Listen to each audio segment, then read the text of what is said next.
दर्शन की जय। श्री गौर निताय की जय। श्री गोपाल की जय। गुरु परंपरा की जय। तुलसी महारानी की जय। निताय गौर प्रेमानंदे। हरि हरि बोल। आप सभी भक्तों का स्वागत है श्रीमद् भागवतम की सुबह की कक्षा में। हम लोग दूसरा स्कंद पढ़ रहे हैं और दूसरे स्कंद का पहला अध्याय ईश अनुभूति का प्रथम सोपान, और इसमें श्लोक संख्या हम पढ़ रहे हैं 16 2.1.16। श्लोक इस प्रकार से है। गृहात् प्रवर्जितो धीरा पुण्यतीर्थ जलाप्लुता शुचो विविक्त आसीनो विधिवत् कल्पितासने। गृहात् प्रवर्जितो धीरा पुण्यतीर्थ जलाप्लुता शुचो विविक्त आसीनो विधिवत् कल्पितासने। गृहात् प्रवर्जितो धीरा पुण्यतीर्था जलाप्लुता शुचो विविक्त आसीनो विधिवत् कल्पितासने। हरे कृष्ण। हरे कृष्ण प्रभु जी। यस। गृहात् प्रवजितो धीरा पुनः तीर्थ जलालुप्ता शुचो वितिक्त आसीनो विधत्त कल्पितो कल्पितासिने। ओके, और कोई भी? हरे कृष्णा प्रभु जी, दंडवत प्रणाम। गृहात् प्रवजितो धीरा पुण्यतीर्जलाप्लुतः शुचो विविक्त असीनो विधिवत् कल्पितासने। हरे कृष्ण। एनीवन? यस।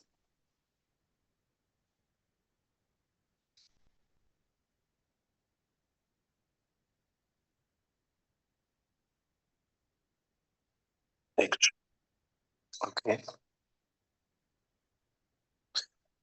तो कल हमने देखा था कि सुखदेव गोस्वामी परीक्षित महाराज को समझा रहे हैं, भैया मनुष्य को जब जीवन का अंत समय आएगा ना, तो उस समय मृत्यु से थोड़ा सा भी हमें घबराना नहीं चाहिए, बल्कि हमें क्या करना चाहिए, इस भौतिक शरीर से संबंधित सारी वस्तुओं से और सारी इच्छाओं से अपनी आसक्ति को तोड़ लेना चाहिए, क्योंकि जिस मात्रा में आसक्ति होगी उसी मात्रा में हमें दुख होगा।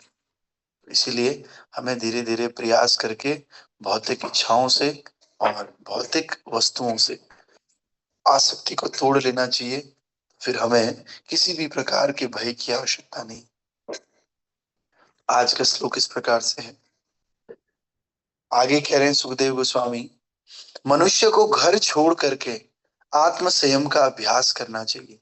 उसे तीर्थ स्थानों में नियमित रूप से स्नान करना चाहिए और ठीक से शुद्ध होकर एकांत स्थान में आसन जमाना चाहिए। तो कल भी हमने इसके बारे में बताया था कि भाई हमें प्रैक्टिस करनी चाहिए बीच बीच में घर को छोड़ने की। और सबसे अच्छा प्रैक्टिस करने का तरीका है, जब भी यात्राएं ऑर्गेनाइज होती हैं तो हम लोगों को यात्राओं में जाना चाहिए और यात्राओं में जा करके धीरे धीरे धीरे इनकी फ्रीक्वेंसी बढ़ानी चाहिए। और वैसे घर नहीं छोड़ सकते तो कम से कम हमको एक उम्र के बाद काम धंधा बंद कर देना चाहिए और पूरी तरह भगवान की सेवा में समर्पित रहना चाहिए, घर में रह करके भी। तो आइए प्रभुपाद जी कैसे इस बात को समझा रहे हैं। तात्पर्य बाई अर्चनीय वंदनीय प्रातः स्मरणीय जगत गुरु श्रील प्रभुपाद जी द्वारा। श्रील प्रभुपाद की जय। प्रभुपाद बता रहे, श्रेष्ठतर अगले जीवन की तैयारी के लिए मनुष्य को अपना तथाकथित घर छोड़ देना चाहिए। और वर्णाश्रम धर्म या सनातन धर्म की पद्धति कहती है कि 50 वर्ष की आयु पार कर लेने के पश्चात जितना जल्दी हो सके पारिवारिक भार से वैराग्य लेना चाहिए। 50 वर्ष की आयु पार कर लेने के बाद, प्रभुपाद जी 50 कह रहे हैं, हम कह रहे हैं कोई 60 साल बाद भी करे तो बहुत बड़ी बात। तो आधुनिक सभ्यता पारिवारिक सुविधाओं पर आधारित है, जिसे सुख सुविधाओं का सर्वोच्च मानदंड माना जाता है। अतएव प्रत्येक व्यक्ति रिटायरमेंट के पश्चात ऐसे घर में रहना चाहता है जो सुंदर स्त्रियों तथा बच्चों से भरा पूरा हो। तो हर व्यक्ति चाहता है रिटायरमेंट के बाद बच्चे हों, स्त्रियां हों, घर हो बड़ा सा, और मैं मजे करूं उसमें। तो घर छोड़ने का वास्तविक मतलब क्या है? जैसे अभी आप लोगों ने अपना घर छोड़ दिया है। कैसे छोड़ा घर? आपने घर से संबंधित किसी भी कार्य को नहीं कर रहे हो, वीडियो खोल करके और क्लास ज्वाइन करके आप पूरी तरह से भागवतम को समर्पित हो रहे हो। तो ये भी वास्तव में घर छोड़ना है, लेकिन इसकी संख्या हमें बढ़ानी है। अभी हम इसको 1 घंटे के लिए करते हैं, धीरे धीरे 2 घंटा, 3 घंटा, 4 घंटा, 5 घंटा, हमें इसकी अवधि को बढ़ाना है। तो आगे कह रहे हैं, वो ऐसे सुविधापूर्ण घर से बाहर जाने की रंच मात्र भी इच्छा नहीं रखता। अब मान लिया कोई वीडियो नहीं खोल रहा है, तो क्या है, सुविधा है ना, कि भाई ठीक है, आराम से लेटे लेटे। घर छोड़ने का मतलब ये नहीं है कि घर छोड़ दो, घर छोड़ने का मतलब है सुविधाओं को छोड़ना। तो इसी प्रकार से उच्च सरकारी अधिकारी एवं मंत्री मृत्यु के समय तक अपने उपहार रूपी पदों पर चिपके रहते हैं, और वे इन घरेलू सुविधाओं से बाहर निकलने का स्वप्न में भी विचार नहीं करते। बड़े बड़े मंत्री, पैर में जान है नहीं शरीर में, लेकिन फिर भी इलेक्शन में उठ रहे हैं, फिर भी कि मैं जीतूंगा इस बार। तो कह रहे हैं ये लोग चिपके रहते हैं, और वे इनसे बाहर निकलने का कभी स्वप्न में भी नहीं सोच सकते। मैंने आपको कल भी बताया था, घर छोड़ने का सबसे बड़ा मतलब है कि आप एक निश्चित उम्र के बाद अपने काम धंधे को बंद कर दीजिए और अपने को पूरी तरह भगवान की सेवा में समर्पित कर दीजिए। इसको बोलते हैं घर छोड़ना। तो ऐसे व्यामोह से बंध कर भौतिकवादी व्यक्ति इससे भी अधिक सुखी जीवन की विविध योजनाएं तैयार करते हैं, किंतु क्रूर मृत्यु सहसा बड़े से बड़े योजनाकारों को उसकी इच्छा के विरुद्ध उठा लेती है और उसे इस शरीर को त्याग कर दूसरा शरीर धारण करने के लिए मजबूर कर देती है। इस तरह ऐसे योजना बनाने वाले को अपने किए गए पहले कर्मों के अनुसार 84 लाख योनियों में से कोई एक शरीर ग्रहण करने के लिए बाध्य किया जाता है। जो लोग पारिवारिक सुविधाओं के प्रति बहुत ज्यादा आसक्त हैं, उन्हें अगले जीवन में इस पापमय लंबी आयु में किए गए पाप कर्मों के कारण निम्न योनि प्रदान की जाती है। इस तरह मानव जीवन की सारी शक्ति नष्ट हो जाती है, और मनुष्य जीवन को इस प्रकार नष्ट होने और काल्पनिक वस्तुओं में लिप्त रहने से बचाने के लिए मनुष्य को यदि पहले नहीं तो कम से कम 50 वर्ष की आयु में सावधान हो जाना चाहिए। तो मैं तो अभी से आपको प्रॉमिस करता हूँ कि 50 साल के बाद आई विल नॉट वर्क। 50 साल के बाद हम लोग भक्ति कर लेंगे शुरू, और पूरी तरह से भगवान को समर्पित हो जाएंगे।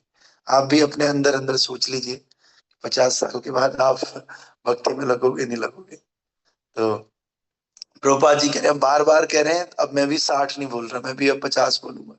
50 के बाद किसी तरह आपको रिटायरमेंट होना पड़ेगा। और फिर जो लोग पारिवारिक सुविधाओं के प्रति आसक्त होते हैं, वो अगले जीवन में 84 लाख योनियों में से किसी एक में, वो भी निम्नतर शरीर में जाते हैं। तो भक्तों, लोग बड़ी बड़ी योजनाएं बना रहे हैं मृत्यु के समय तक भी, लेकिन प्रभुपाद जी कह रहे हैं मृत्यु इतनी क्रूर है ना, मृत्यु को थोड़ी सी भी दया नहीं आती कि बेचारा अभी खाना खा रहा है, अपने बच्चों के साथ जा रहा है, कैसे मैं इसके प्राण खींच लूं।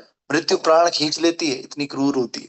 और जो योजना बना ही रहे होते हैं, कई बार तो योजना बनाते बनाते ही आदमी खिसक जाता है समझ रहे हैं?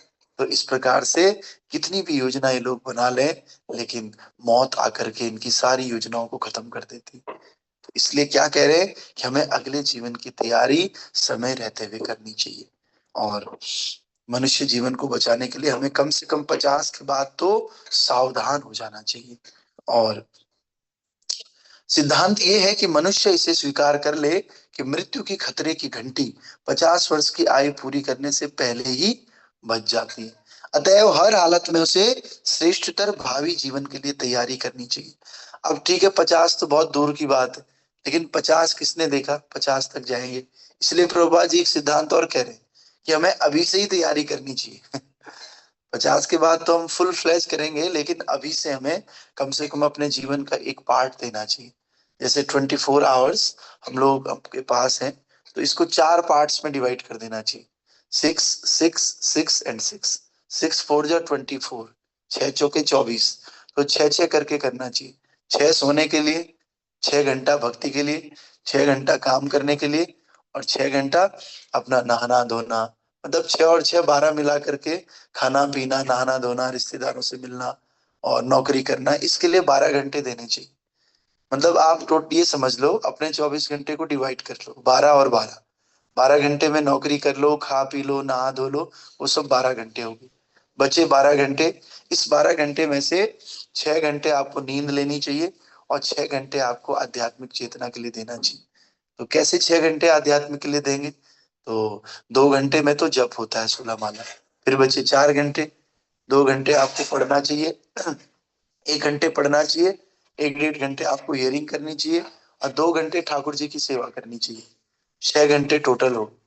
लेकिन जिसके घर में डिटीज नहीं होंगे वो ठाकुर जी की सेवा कैसे करेगा? तो आप अपने शरीर के अनुसार फिलहाल इन 12 घंटों को उस तरह से मैनेज कर सकते हो। भाई किसी को नींद 6 घंटे में पूरी नहीं होती है तो वो 7 घंटे नींद ले ले, 5 घंटे भक्ति कर ले अभी फिलहाल। अच्छा किसी को थोड़ा और भी टाइम लगता है तो चलो 8 कर लो, कम से कम 4 घंटे तो भक्ति कर लो। 4 घंटे में 1.5 2 घंटे में 16 माला, 1 घंटे रीडिंग, 1 घंटे हियरिंग। चलो सेवा कुछ अभी नहीं हो पा रही है तो कोई बात नहीं, संडे को कर लो, डिटीज नहीं है घर में या घर में है करने वाले लोग, तो 4 घंटे तो कम से कम हमें दिन में भक्ति को देनी चाहिए कम से कम। इसमें 2 घंटा माला, 1 घंटा हियरिंग, 1 घंटा रीडिंग, और इसको बढ़ाना चाहिए, बढ़ा करके कम से कम 6 घंटा करना चाहिए इस साल में। तो ये फिलहाल के लिए हमारा रूटीन है। तो अगर आपने ऐसा किया तो आपको मृत्यु से डरने की आवश्यकता ही नहीं, आपको अपने आप ही अंदर से भय चले जाएगा, आपको डर ही नहीं लगेगा मौत से, क्योंकि आप पूरी तैयारी कर रहे हैं। तो इस प्रकार से आपका जो स्पिरिचुअल लाइफ है और मटेरियल लाइफ है, दोनों लाइफ आपकी बैलेंस हो जाएगी आराम से।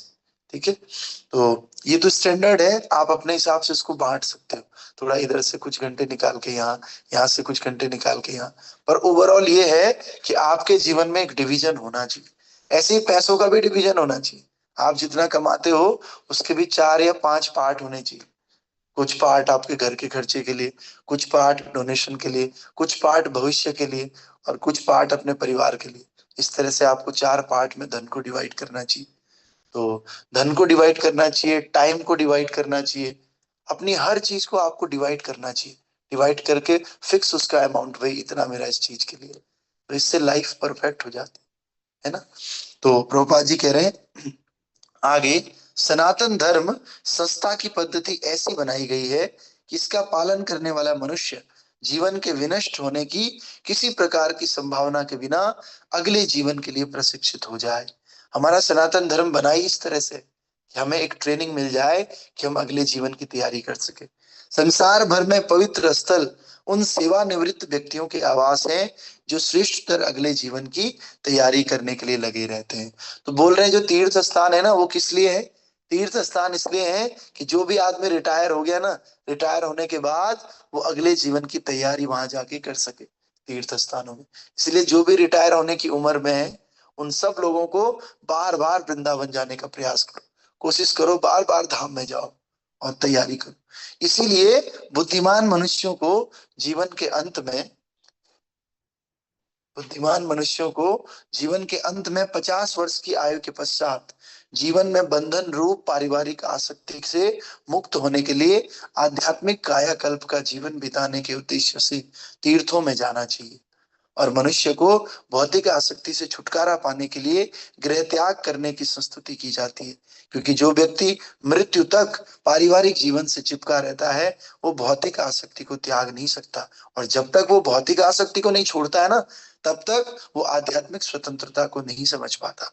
हम सोचते हैं कि घर में रह के हम स्वतंत्र हैं, वास्तव में घर में रह के हम स्वतंत्र नहीं है, हम तो बंधे हुए हैं घर से।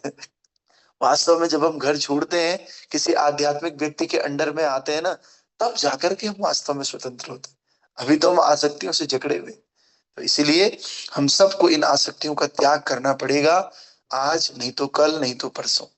और उसे गृह त्याग करके तीर्थ स्थान में वैध रूप से या अवैध रूप से दूसरा घर बनाकर आत्मसंतुष्ट नहीं हो जाना चाहिए। और ऐसा नहीं कि वृंदावन में मैंने घर बना दिया वही नौकरी ढूंढ ली, मैं वही नौकरी करूंगा या छोटा सा कोई काम कर लूंगा।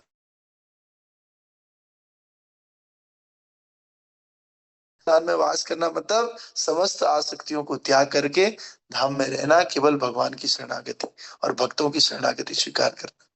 ऐसे अनेक लोग हैं जो घर छोड़कर ऐसे तीर्थ स्थानों में जाते हैं, किंतु विपरीत लिंगी कुसंगति में पड़कर पुनः गृहस्थ बन जाते हैं। ऐसे बहुत लोग हैं जो वृंदावन जैसे तीर्थों में जाते हैं, प्रभुपाद जी बता रहे हैं, लेकिन वहां जिस काम के लिए गए थे वो काम नहीं करते। वहां अपोजिट जेंडर से अट्रैक्ट हो जाते हैं और दोबारा से गृहस्थी बन जाते हैं। एक तो शादी घर में थी, उस शादी को छोड़ करके वृंदावन गए, वहां कोई और पसंद आ गया, फिर से घर बसा लिया वहां दोबारा। समझ रहे? तो प्रभुपाद जी कह रहे हैं ऐसे नहीं करना है। इसीलिए हमें, माया की मोहिनी शक्ति इतनी प्रबल है कि जीवन की प्रत्येक अवस्था में, यहाँ तक कि अपने सुखी घर का त्याग करने के बाद भी मनुष्य ऐसे मोह में पड़ सकता है। प्रभुपाद जी कह रहे हैं अपने घर को छोड़ने के बाद भी ये माया इतनी प्रबल है ना, व्यक्ति उसके बाद भी इस मोह माया में पड़ सकता है। इसलिए उसे करना क्या है, किसी व्यक्ति के अंडर में रहना है, गुरु और साधुओं के अंडर में हमेशा रहना है, अपने आप को साधुओं से घेर के रखना है, अपने आप को ग्रंथों से घेर के रखना है, अपने आप को ऑनलाइन क्लासेस इन सब से घेर के रखना है। तो प्रभुपाद जी वास्तव में बताना क्या चाह रहे हैं कि भैया तुम चाहे वृंदावन जाओ चाहे यहाँ यहाँ रहो, जब तक जीवन में भक्तों का संग नहीं है, क्लास नहीं है, जप नहीं है और रीडिंग हियरिंग नहीं है, तब तक घर छोड़ने का भी कोई फायदा नहीं। घर छोड़ लिया, वृंदावन चले गए, वहां 1-2 घंटा भक्ति करी, बाकी घूम रहे हैं, आज इस कुंड में, कल उस कुंड में, परसों इस भक्त के साथ, नरसों उनके साथ, तो कह रहे हैं फिर फायदा नहीं है। तो इसीलिए प्रभुपाद बता रहे हैं अतएव ये अनिवार्य है कि मनुष्य ब्रह्मचर्य द्वारा यौन लिप्सा से रहित होकर आत्म संयम का अभ्यास करें। इसलिए आपको कंट्रोल, अपने सेंसेस को कंट्रोल करने का अभ्यास करना है, और वो अभ्यास घर में रह के भी पॉसिबल है। आपको ये नहीं सोचना हम घर में कैसे अभ्यास करें, आप अपने घर में रह करके ये अभ्यास करो, और जब अभ्यास आपका सफल हो जाए तभी आप बाहर जाने लायक भी हो, वरना बाहर जाके भी आपकी इंद्रियां अगर कंट्रोल नहीं है तो इंद्रियां वहां भी आपको धोखा देती है। इसलिए जो व्यक्ति घर में कंट्रोल्ड है वही व्यक्ति बाहर भी कंट्रोल्ड है। तो इसलिए अतएव जो व्यक्ति जीवन को सुधारना चाहता है उसे यौन लिप्सा या उससे भी बढ़कर है। अतएव पारिवारिक जीवन से पृथक रहने का अर्थ है समस्त इंद्रिय इच्छाओं पर और विशेष रूप से यौन इच्छा पर संयम रखना। इसकी विधि यह है कि मनुष्य को कुशा, मृग चर्म तथा दरी का पवित्र आसन तैयार करना चाहिए और उस पर बैठकर उपयुक्त विधि से निरपराध भाव से भगवान के पवित्र नाम का जप करना चाहिए। ये समूची विधि मन को भौतिक कार्यों से खींचकर भगवान के चरण कमलों में स्थिर करने के निमित्त है। ये सरल विधि ही सर्वोच्च आध्यात्मिक सफलता दिलाने में सहायक होगी। तो प्रभुपाद जी कह रहे हैं कि सबसे पहले आपको क्या करना है, अपनी सेक्स लाइफ को कंट्रोल करना होगा। तो और अन्य इच्छाओं को भी करना है, लेकिन ये इच्छा सबसे बड़ी, सबसे, ये कह रहे हैं ये सुसाइड से भी ज्यादा खतरनाक है, आत्महत्या से भी ज्यादा बढ़कर है। तो कह रहे हैं ये कैसे ठीक होगा, कह रहे हैं आप एक काम करो, कोई दरी बिछा दो घर में, और दरी बिछा करके, वैसे तो कुशाग्रास की बनता है, एक आसन बनता है, आसन बिछा करके निरपराध भाव से आप भगवान के पवित्र नामों का जप करो रूटीन के साथ। हरे कृष्ण कृष्ण कृष्ण हरे हरे, हरे राम राम राम हरे। कुछ समय बाद आपको पता चलेगा कि हमारी इंद्रियां तो पूरी तरह संयमित हो गई, हम पूरी तरह से ब्रह्मचर्य का पालन कर रहे हैं, हम पूरी तरह से इच्छाओं पर कंट्रोल कर रहे हैं, हमारी अब इतनी इच्छा होती नहीं। तो जब आपको ऐसा लग जाए तो समझ लीजिए आपने घर का त्याग करना शुरू कर दिया है। घर का त्याग ये नहीं है वृंदावन में गए लेकिन वहां पर भी जप नहीं हो रहा है। तो इसलिए हम सब लोगों को प्रभुपाद जी की जो ये वाणी है, हम सबको इसका पालन करना और निरपराध भाव से अपराधों से बचिए। अपराध के साथ जब करते हैं तब भी हमारी इंद्रियां कंट्रोल में नहीं आती। इंद्रियां कंट्रोल में तभी आएंगी जब बिना अपराध किए हुए हम भगवान के पवित्र नामों का जप करेंगे। न तो भक्तों का अपराध करना है, न नाम का अपराध करना है, न किसी अन्य व्यक्ति का अपराध करना है।